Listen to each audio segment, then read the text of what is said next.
Are you considering an MBA to grow, transition, or transform your career? Well, watch this video and we've got tips and hints for you to decide if studying an MBA is the right career path for you.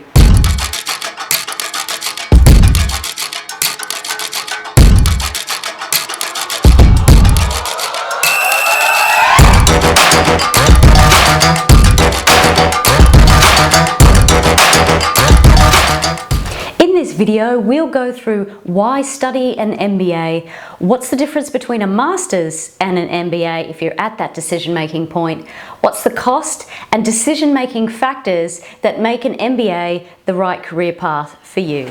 A survey by HBR in 2020 listed the top 100 CEOs only having 1/4 represented as having done an MBA. But is that the only reason you do an MBA, to become a CEO? Well, way back when, the Master of Business Administration, or the MBA, was created in about 1908, and it was established to formulate the way that people were growing into managerial positions and needing more assistance in developing those skills. Fast forward to 1950, and that's the first time we saw one of these courses overseas outside the United States. Since then, there's been a proliferation of MBAs. You can do it online, part-time, streamline, face-to-face, you name it. So the discussion and decisions that you're having with your friends and family in considering this pathway is fraught with so many decisions within the process. Let's have a little look.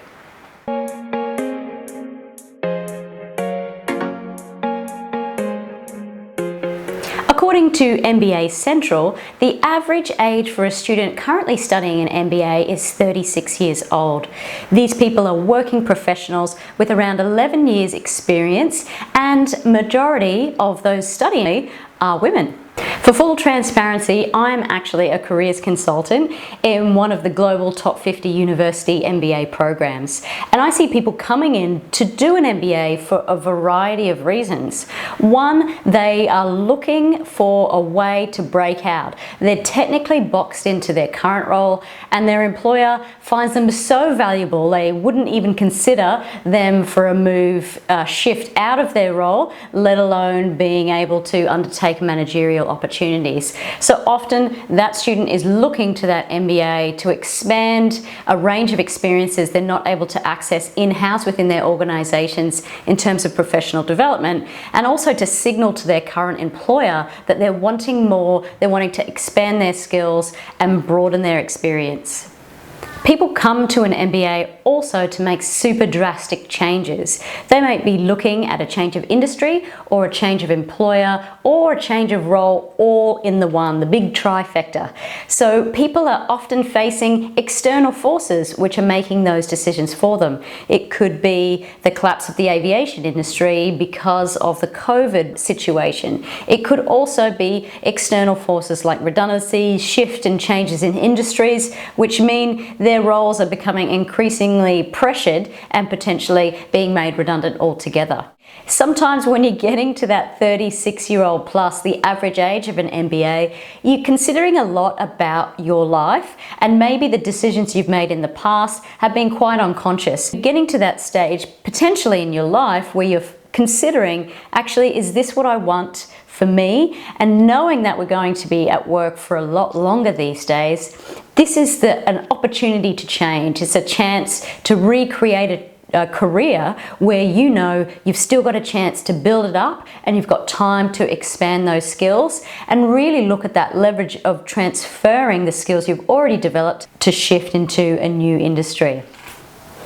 There's also a small but increasing number of people that are drawn to an MBA because they're looking to create a new business or a new startup. So they're looking for skills that broaden out and fill in the gaps of some of the things that they have not been exposed to before. Say you've led a HR or marketing degree background, then maybe you've progressed into your career, but you've not really touched on those deeper aspects of finance, accounting, and maybe those broader management skills like strategy and operations.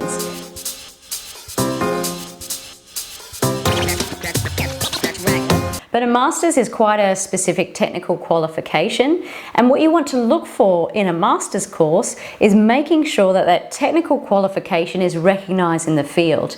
Try a little bit of LinkedIn stalking, connect to people who are a couple of steps ahead of you, and explore what career path, what professional associations, what accreditation have they needed to get access to be in the roles that they are in. In coming to that decision-making point, you're understanding what is the preferred pathway, potentially reverse engineering that pathway, and knowing, do you need to go down a professional accreditation route, or do you need a more generalist skill set, and signaling to the outside world, employers and recruiters, that you're on the move and you're ready for that next step in your career progression.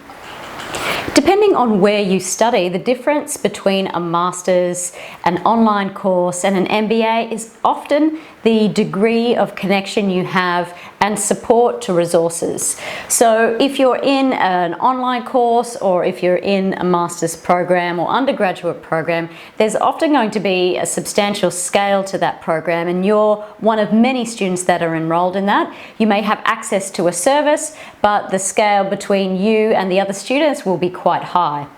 So it's a higher touch, and potentially that has associated with it a higher cost.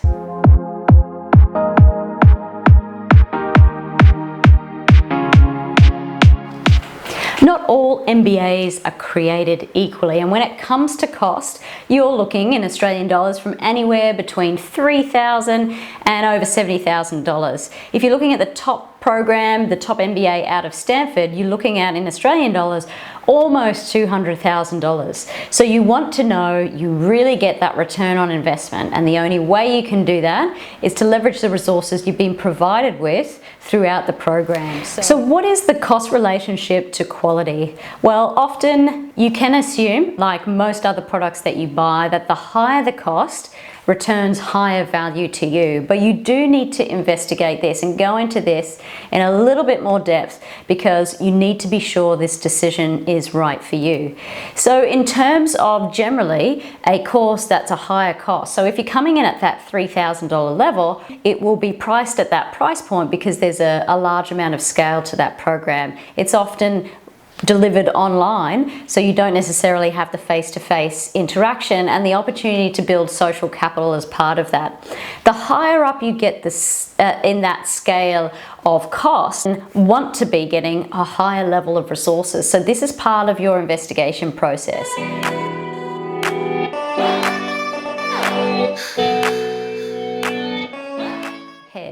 Doing your research up front in this end will really help you de-risk that very big financial commitment that you're making, whether that's $3,000, whether that's $200,000. You want to know that you can make that financial decision, understanding everything that you need to commit, all the types of resources, physical, financial, emotional resources to this particular pathway, so you can make the right decision for you.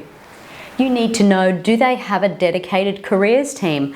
What are the pathways of MBAs that have come through the course in the past? What is the connections they have with industry? Are you able to connect in with alumni? Also, the mode of study can be really important, not only in terms of the flexibility that allows you to balance both work, family commitments, but it also allows you access to that social capital where you're working one-on-one or in groups with students and you're there face-to-face. That can be a really good component for building strong connections. As humans, that almost seems the easiest way for us to do that. Online is just a little bit trickier, even in group work. So consider the mode in which that you're studying in terms of the flexibility in the part-time, streamline, full-time options that you have, but also the way in which you study and whether that's online or offline or blended intensive sessions. So brand does matter when you're looking at the ease of accessing employment opportunities post-MBA. So often there is a certain cachet. Sometimes it can be just in a geographical area. Oftentimes the reputation of the institution can transfer across geographical areas. But an institution and that MBA program within it can be a part of a whole. You might, as part part of that MBA, be able to access study abroad opportunities, exchanges, it might be internships, it might be small job shadows or engagements. As part of a big institution, often you have a wider access of resources to leverage, but they're only valuable if you have time and the inkling to actually leverage them in the first place. If you've come to an MBA because you're looking to accelerate a business idea, some institutions even have dedicated accelerators with funding attached. So be quite scrupulous in deciding which institution one over the other if that is the direction for you, because you might be able to access some fabulous opportunities to grow your network, get some seed funding, and be surrounded by people and mentored by people who can take your business to that next level. So if you're looking to study at an institution to build your social capital, the higher the price point often means you're accessing more quality network of students and the quality of students and the experiences that they bring. For instance, you're looking at the top of the pile at Stanford, and that $200,000 almost Australian that you're paying for that, the application success rate is only 7%. So they're very picky, and the higher up the scale you go, the tighter the criteria, which really increases the student quality. So you know that you'll be surrounded by people who are really going to bring network value. You're going to learn a lot from them. The experiences that they have are top level, but they've got that managerial experience that they're also bringing to apply to the content and academic rigor of the course. You need to know, do they have a dedicated careers team? What are the pathways of MBAs that have come through the course in the past? What is the connections they have with industry? Are you able to connect in with alumni? So quality of academics is definitely one of the reasons that you would choose to study in one institution over the other, because that content and also the diversity of content can be really important for you positioning yourself for a career that really suits you. So thinking about the options that they have in terms of the majors or the generic nature of the course and the opportunity to pitch that to an employer and build those managerial opportunities in your career. Sometimes the price can reflect the quality of resources, both learning and teaching resources you have in the program.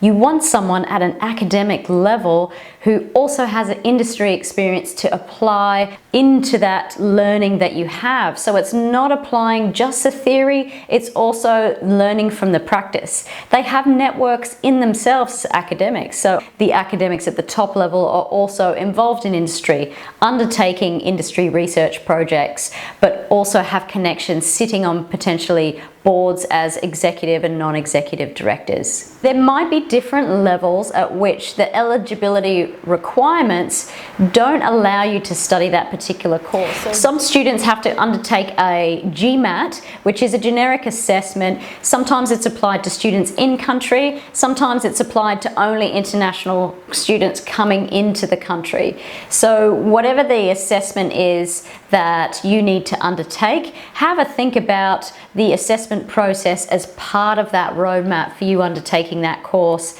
and the eligibility and the level and positioning of yourself at this time in your career, and whether that pathway is right for you. These institutions will have open days, seminars, engagement events that you can attend, so you can gather all that information, lay out the criteria and compare one against the other. An MBA can have you studying from anywhere 1 year full-time, and you can stretch it out to some institutions up to 7 years. Know what commitments that you have, know the mode of study that's available to you as that type of institution you're interested in or you've shortlisted, and be able to discuss with your friends and family the opportunities for you to study in particular modes that suit you and your family and the situation that you're in with your work and career at that time. You don't have to make all these decisions alone. You have colleagues, you have family, you have access to potentially the people within the institutions you'd like to study in to draw on. You have alumni of that institution you can reach out to. You've got to get your hustle on and really research it to the nth degree so you can make that right decision. We're all on a journey, and sometimes in moving through this decision-making process, we're learning about ourselves themselves, and the journey is just as important as the destination. So stick that radar on and make sure you're listening to the insights that you're developing out of understanding the career of where you've been, where you are now, and where you want to go. If you have any tips on why you have or haven't studied an MBA, I'd really love to hear from you, whether that's the mode of study or what you studied or where you studied. I'd really love to get your opinion so we can share this with the community. Please like or subscribe to Career Jam, and don't forget to check out the 3 steps on getting your career unstuck. We'd love for you to join the community so you can join the jam.